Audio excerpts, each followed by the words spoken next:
So who are we? So I'm Elin, I'm the box office manager, and then we've also got Megan, who is the artist venue services assistant on the call, just to help me not explode Zoom while we're doing this. And also, if any questions kind of breach into the artist venue services territory, you can kind of do a bit of cover on that. I've gone back to the front. So this is kind of what we're going to go through today. It looks like a lot, but we won't be going into kind of fine detail on most of these things. It's just kind of an overview of everything you need to do with box office. So if you need to know what's on the agenda, that is it. So what does the box office actually do? So we are essentially the customer-facing department. So we sell all the tickets and handle all the customer inquiries. So if there's anyone who has certain questions about accessibility or has questions about a show, needs recommendations, that sort of thing. We also deal with, we're kind of the go-between if there are, in the case of any complaints, we deal with those as well. So all the kind of customer inquiries come through us. We also handle the online side of things. So once your event goes onto the website, any changes and updates to do with that, that's all box office. Same with any changes to your event, such as like time changes, detail changes that need to be communicated online and to ticket holders. We will also deal with that, as well as cancellations, as you can see on here. Your ticket sales reports. So obviously all the ticket sales go through the box office. So we also hold a lot of the data on your ticket sales as well. And we'll go through in a little bit about how you can see those and access those. We also set up any special tickets. So anything that's not just like a bog standard, like standard and concession price, we set up. So we'll go through the kind of different types we offer that you can opt into, and also how you can request specialized ticketing types. Okay, so what are the rules of the Brighton Fringe box office? I said rules, not really rules, but it's what comes as part of the box office package, essentially. So we take a 6.5% commission from ticket sales. So with VAT, that's 7.8%. Megan's done a lovely little visual here of how that all works.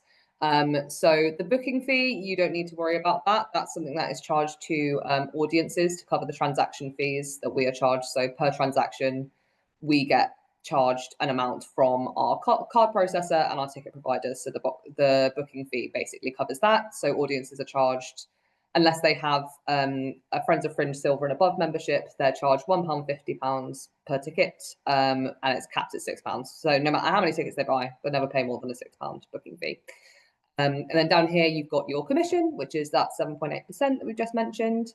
Then your PPL, PRS contribution. So if you have music usage in your event, you pay a little bit of money to licensing for that. So it might not be applicable to your event, but this is based on the average of last year. It was about 2.2%. So in terms of allocation, at least 30% of your tickets have to go through the Brighton Fringe box office. But you can do anything from 30% to 100% between that. So you might decide that you want to sell all your tickets through us because you might think that's the best avenue and you don't want to do any kind of external ticket selling. But if, for example, your venue has their own box office and they want to sell a portion of your tickets, you can do that. So, for example, if you wanted to give 50% of your tickets to your venue's box office and 50% to Brighton Fringe, you could just split it that way. Also, if you tend to use external ticket sites such as like Ticket Source and Eventbrite, and you wanted to sell some tickets externally so you get that money directly, you could also do that. You just had to give us a minimum of 30%, essentially. The only thing to note with allocation is if you are selling tickets outside of Brighton Fringe, it's really important that you are keeping track of those numbers, because if, for example, you sell over your amount and don't let us know, you might have sold a seat twice and it could lead to customers being turned away, which obviously we don't want to do. So it's just really important if you are changing your allocation here and there that you just keep us updated and your venue updated. But yeah, that's allocation. So settlements, this is a question we obviously get a lot about, which is when do I get paid? So settlements, your box office settlement of your ticket sales are paid out within 6 weeks of the end of the festival. It's sometimes earlier, but it won't be longer than 6 weeks. The reason for this is as part of your kind of package, we calculate your music usage charges. which obviously just takes some time. So it does just take a bit of time to get those settlements out to you. The thing to know on box office regarding this, because we won't go super into this side of things today, but in terms of the box office end of things, if you find that you are liable for music usage and you are selling tickets outside of Brighton Fringe, you do need to provide us those ticket sale figures, even though they're not going through us. And that's because the levels of tariff that you get through that music usage, so the amount you're paying, is based on your whole ticket sales, not just your percentage through us. And because we're calculating it for your event as a whole, we need those information.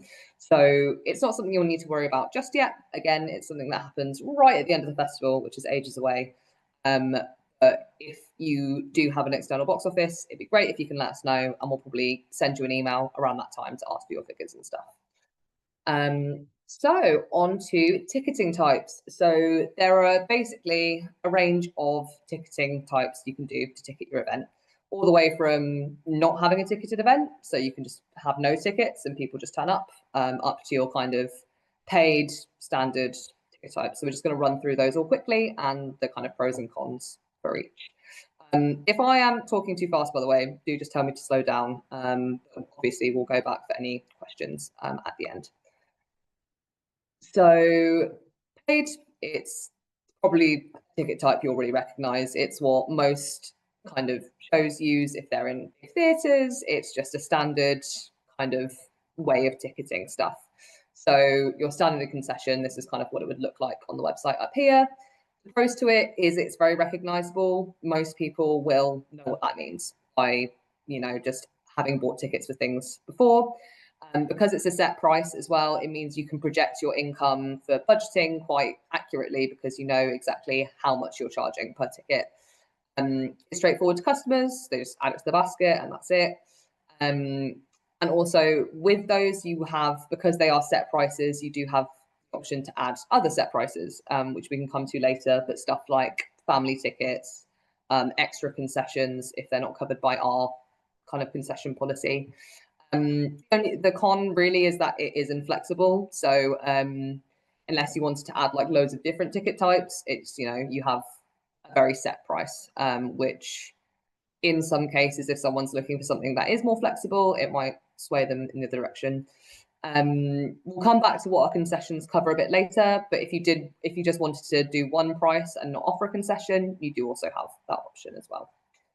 So pay what you want. This is a more of a flexible pricing structure, essentially. So the way it works is audience have this lovely slider here, and they can use it to select the price they want to pay per ticket. So you can set a minimum for this. So if you did want it to start from £0, you could set it to start from £1, so people aren't buying free tickets. And then the guide price would be kind of where this slider would start automatically. So for example, if you wanted your slider to start from £1, but you kind of like the ideal price of your ticket to be a £5, what would happen is you get a slider like this and it would start on £5, but then they could slide it down to £1 up to whatever price they like, essentially. The way you do this is when you have something set to pay what you want, you put your guide price, so the price you'd ideally like people to pay per ticket, in the full price box, and your minimum price in the concession box. That is outlined on the dates, times and prices page as well, because I know it can get a bit confusing with the wording on these, but it will tell you kind of how to do that if this is the ticketing option that you're going for. So the pros with this is it's very flexible. So audiences can decide what they pay. And it means that you can reach much more of a diverse range of audiences from different kind of economic backgrounds and different budgets. It's just a very kind of accessible format to ticket your show in. It's also worth noting the maximum price is 30, I think. So you can't pay more than 30. That's where the slider stops, essentially. But you don't need to set a maximum yourself. It will always be £30. It also allows people to pay above the guide price if they like. So if someone wanted to kind of pay a donation to support your work, they could pay above the ideal price that you'd like. So they could pay less, they could pay more. It just means that you get a bit more of a flexible option. The cons with this is it can't be used in conjunction with other ticket offers because it's a flexible pricing option. So you wouldn't be able to, for example, do like a promo code for it because it's not a set price, because people can pay whatever price they like anyway. It is also difficult to predict income because you don't know what price people will pick. So it's not as straightforward to predict the income you would get. Free ticketed, this one's basically what it says on the tin. It's free tickets, free event. So they still have to book a ticket to attend, but it's completely free to do so. Benefits are there's no financial barrier for people to come. It gives you information on the audience numbers because you are still ticketing it. It means that you still have a good idea of how many people will show up, and you can kind of feel secure that like you won't oversell the venue or that no one will turn up. You'll have like an idea of who's coming. And obviously because it's free, you don't pay any ticket commission because there's no income coming in. Cons for this are obviously it's free, so you don't get any money out of the audience for this because it's a free event. The other one is audiences may be less committed because they haven't paid for the ticket, so they might book a ticket and then they're probably more likely to book a ticket and not show. But a lot of the time people will still show up for free ticket events, but it's just something to keep in mind that there's not that monetary commitment there. So free ticketed donations at event is essentially the same as free ticketed and how it operates. It's just highlighted that you will be collecting donations at the event. So if you wanted to do a free event, but say you're passing around a hat at the end of the show or collecting donations there, it's just a way of flagging this to the audience so that they can know to bring money to donate if they would like. So the pros on this, again, it gives you an idea of the venue numbers and how many people will be coming. But it also means that you will get some income without the box office commission charges because they're a donation directly to you. Cons, again, it's an unpredictable income. You don't know who's going to donate or how many donations you'll get. Donation collection has to be organised by you. We don't do any of the facilitation of that. So if you are doing a free ticket event with donations, you'll have to organise the collecting of that money at the event. And again, it's the audiences may be less committed because they're not paying for a ticket. Then our last ticket type is free unticketed, which basically means there are no tickets for your event. It essentially means that you just have an event listing and it says the time and place your event's going to be at, and people can then show up on the door. It removes all the ticketing admin, so you don't have to do any kind of tracking or anything like that because there are no tickets. It's ideal generally if you have a really long kind of drop in and drop out event, such as like an exhibition, because then people can just come in and out as they please. The cons for this, quite similar to other free tickets. There's no income, and there's also no way for you to anticipate how many people will be showing up to the event because it's not tracking that in the same way. So you won't have any information on how many people are coming. And it can be a little bit confusing for audiences if there is no ticket because they'll be used to kind of seeing shows with tickets. But generally, this is a really good ticket option if you are doing a very long kind of drop-in event. It's a really good option for that.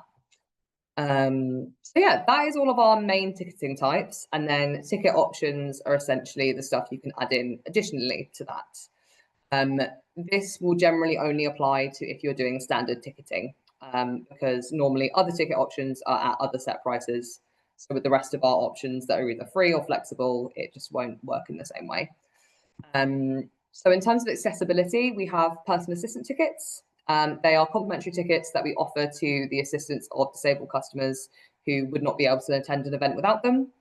The way this works is that people who require the personal assistant tickets or the personal assistants themselves get in touch with the Brighton Fringe box office and we set up their accounts so that they can access these tickets.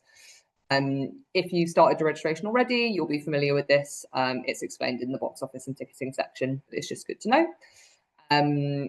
Our concessions, as standard, apply to students, senior citizens, so over 60s, under 16-year-olds, deaf and disabled people, those registered as on-state benefits, and equity members. So there's sometimes a bit of confusion because people will request an additional ticketing option for something that's already covered in the concession. So it's always just worth double checking what we cover. Yeah, as standard, if you're putting anything in a price for the concession box, this is what it'll be for. So one of the options you have is the Friends of Fringe 2-for-1 tickets. So the Friends of Fringe scheme is a membership scheme for Brighton Fringe. It's essentially people donate a certain amount of money per year and get some benefits in return for supporting the Fringe. And one of those is they're entitled to depending on the level they are, they're entitled to a number of 2-for-1 tickets. Only for shows that have actively opted in, obviously. So you can either opt in or opt out of offering these. Our Friends of Fringe do tend to be our most engaged audience members. So we did some calculations, and on average, they saw over twice the amount of shows as the average audience member. Because they want to maximize their benefits, they're going to be more likely to see shows that offer these tickets. So while you would be offering a 2-for-1 ticket, which may impact your income, you also may be getting kind of more bums on seats, essentially. So it's really good if you have you can do it by performance. So if there's a day that you think might be quieter or you just want to fill out, it's a really good thing to offer because they're also the most likely to kind of shout about your show because they're big fans of Fringe and they come often. So it's a really good way of, if you're worried about audience numbers, to kind of bulk that up a bit, is to offer the Friends of Fringe tickets. So yeah, you can offer it for all of your performances. You can do it for 1 or 2 or however many you like. It doesn't have to be across the whole thing. We're also launching a new pass for our Friends of Fringe this year, which hopefully will increase engagement with Friends of Fringe even more as well. So the other ticket options we have is a family ticket. So you can request this at, you can ask kind of for whichever price you'd like, and it covers 2 adults and 2 children, or 1 adult and 3 children. So if you're doing a family-friendly show, it's a really good one to do because families will be looking for discounts where they can get them, especially if it's like half term. It's a really great option. We offer group discounts, so you can opt to offer a 5% discount for groups of 4 to 9, or a 10% discount for groups of 10 or more. There's also the artist last minute discounts where you can offer either free tickets, £3 tickets, or £5 tickets to other Fringe artists. And these are only available half an hour before the show start time. So it's a very last minute kind of ticket, but it's only offered to artists that are registered within Fringe. So it's a great way to see each other's shows and kind of get involved with the Fringe community in that way. It's really nice. So custom ticketing. So obviously those are all the standard options that we do, and you can opt in your registration. If there's anything that's not covered, you can request this here. So this can include putting something under a promo code if you wanted to do that as a bit of advertising. Any concessions that aren't covered by our concession policy. So some people have done like NHS discounts and that sort of thing. Basket offers, this only applies if you're doing more than 1 event within Fringe, but say you have 2 events in Fringe and you wanted to do like they've booked 1 ticket for both events and they get a discount on the 2 tickets, you can do that as well. And then stuff like on the day discounts, so if you kind of get to the day before your show and you want to kind of fill out some seats, that sort of stuff. So you can request these through your registration. We do request you be as specific as possible because it means then we don't have to ask you any questions and we can just set them up. If you have already finalized your event, I'd recommend do email box office because it might be that your event's already been kind of proofread through. So if you wanted to add anything else, do just send us an email as well. So comps and holds, this is basically your press and arts industry stuff. So we have portals for accredited press, accredited arts industry, and Brighton Fringe photographers. Essentially, if you opt into these are 2 optional spaces for people using these portals to book in to see their shows.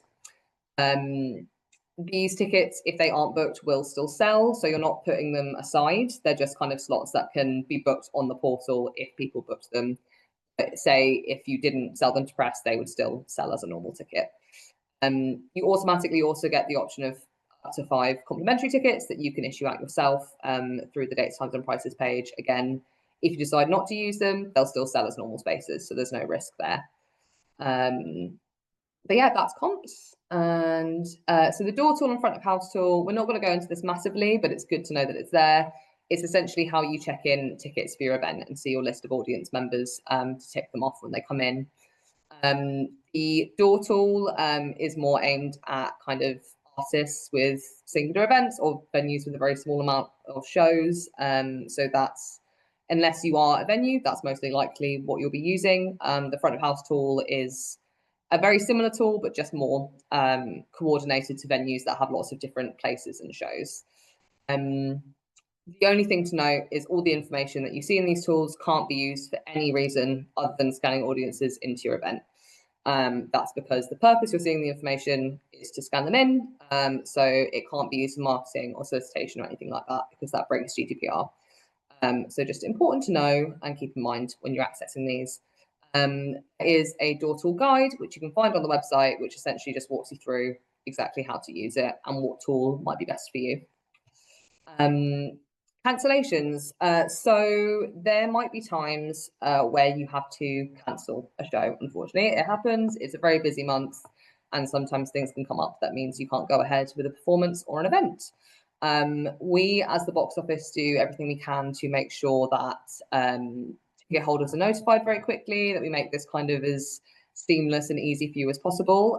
So we have, new for this year as a process, we have a separate inbox for this. So it's cancellations@brightonfringe.org. And we kind of just ask that you email us with the following. This is all on the website as well, if you do need to check back on this. We basically ask for you to specify if it's an event or a performance you're cancelling, and just let us know the reason for your cancellation, if you're happy for it to be shared with any of your ticket holders, if there's a message you want to send out, and also we want you to confirm that you've told your venue. Otherwise, we'll have to CC them in and tell them, just so that they are also aware on their end that the event has been cancelled, so they can do their kind of front end stuff as well. With ticket holders, when events cancelled, if there's an alternate performance of your event, we will offer them a transfer, and then it will be a refund if they can't do the transfer date, or if there's no date to transfer to, they'll be refunded their ticket cost. So change requests. So like I mentioned before, with after finalizing, you kind of need to let us know if there's changes, because the website won't update automatically. So what we would ask you to do is submit a change request. You can do this on your registration. There's a little section called change requests, and you can go on there and pop that in. So for example, if your event's already online on the website and you wanted to update your cast list or something like that, you would go into your registration, go down to change requests, and you get this little text box here, and you'd say something like, add John Smith as a producer to the cast list, and then you'd click submit. The box office would then see that and action it and update it. So we generally aim to review all requests within 48 hours. Obviously, outside of festival time, that might be a bit longer with weekends and stuff like that. So it's within 72 hours outside of festival season.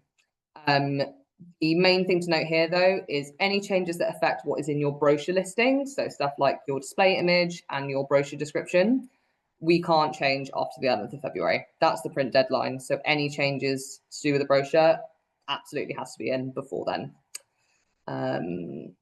Cool. So ticket reports. One of the main things that you might be wanting to know how to use is seeing the tickets you've sold and the money you are getting. So there's two ways to do this. You can do it kind of through the dates, times, and prices part of your registration. So you basically go into Eventron and open that up. You'll basically see on here a very basic breakdown of your ticket sales. So it will give you the amount of tickets sold, and if you've used any comps such as press or arts industry, which we've just talked about, and also how many tickets you've got left available. And then this income figure here will basically be a basic estimation of your income, which is your ticket value minus the box office commission. So it'll give you a basic breakdown here, and you'll also see kind of the tickets that have been purchased, what ticket types have been purchased, and the value of each. If they haven't opted in to be contacted by an artist, it will be omitted like this. So you won't see their name or email, but you will see their price and stuff like that. If you wanted something that is more detailed than that, and you wanted to be able to kind of pull something into Excel, if you've got like budgeting stuff to do and you want to see all those figures in that way, you can go through the Eventron homepage to do this. So you basically need to go onto festivals and seasons and click on the festival. So in this case, Brighton Fringe 2026. And then select ticket reports, although I think the wording has changed slightly, so it might be ticket sales something along those lines. So this will give you a detailed report in here, and you can then select from a sidebar on the side what stuff you want to include in the report. And you can also schedule this by saving it to be sent out via email to anyone you like. So if you have a big creative team you're working with and you want them to be sent like a daily ticket report, this is the way to do it. And you also have the option to export this into a spreadsheet. So for anything that is more comprehensive than just seeing a basic breakdown, I'd recommend going through here. And yeah, getting a daily ticket report emailed to you, you might find easier than actually going into Adventure and checking every day. So it's a really good method for that. You can also do it weekly and other options like that as well. And then, yeah, this is basically just the general box office information. So our opening hours from June to about February time, it's Monday to Wednesday, 9:30 till 5. The days might be subject to change around a little bit. I am leaving in January and someone will be replacing me, so their working hours might change that slightly. But at the moment, it's Monday to Wednesday. It'll be 3 days a week. And then March to April, we're open 5 days a week. So Monday to Friday, 9:30 to 5 again. And then May, because our location is still to be confirmed, we don't know what the opening hours will be just yet. But once we do, we will update that on our website and where you can see it and stuff. But upcoming, this is what it's due to look like. Our contact us, so our email is boxoffice@brightonfringe.org. That's the best way to contact us with any questions on anything, essentially. But as we've kind of discussed, if you have a cancellation, it's the cancellations email for anything to do with that. We also have a telephone line. It is monitored intermittently in this kind of part-time period here, but you're welcome to call it. And also kind of from March to festival time as well, it'll be monitored more frequently. So you can get in contact with the box office directly for anything more urgent, or if you just prefer to speak on the phone. There's also just a list of some important deadlines here. I'm sure you might already be aware of these, but just to rattle through, deadline for early bird registrations is the 3rd of December at 5 p.m. So that's to go online and on sale in December. You do have to register before then. And that's for these pre-sale and general sale dates here, which is the 11th and 12th. Because of office closure and annual leave over Christmas holiday, the box office is closed from the 18th of December to the 5th of January. So you just might not get a quick response between those times. Registration does close after the early bird deadline and it will reopen on the 5th of January. Deadlines for bursaries are at the end of January, 28th at midday. And then, as we kind of mentioned a bit earlier, so for anything for the brochure, so the print deadline, anything for that is the 11th of February at 5 p.m. The spring registration deadline, so to go on sale on our big spring on sale, is the 11th of March at 5 p.m. And then that's to go on sale on the 18th if you register before the 11th. And then if you miss both of those deadlines and you're still registering, deadline for all applications for Brighton Fringe 2026 is the 24th of April at 5 p.m. But yeah, that is the end of the presentation. So we'll just open it up for Q&A. So if anyone has any questions, do just pop them in the chat.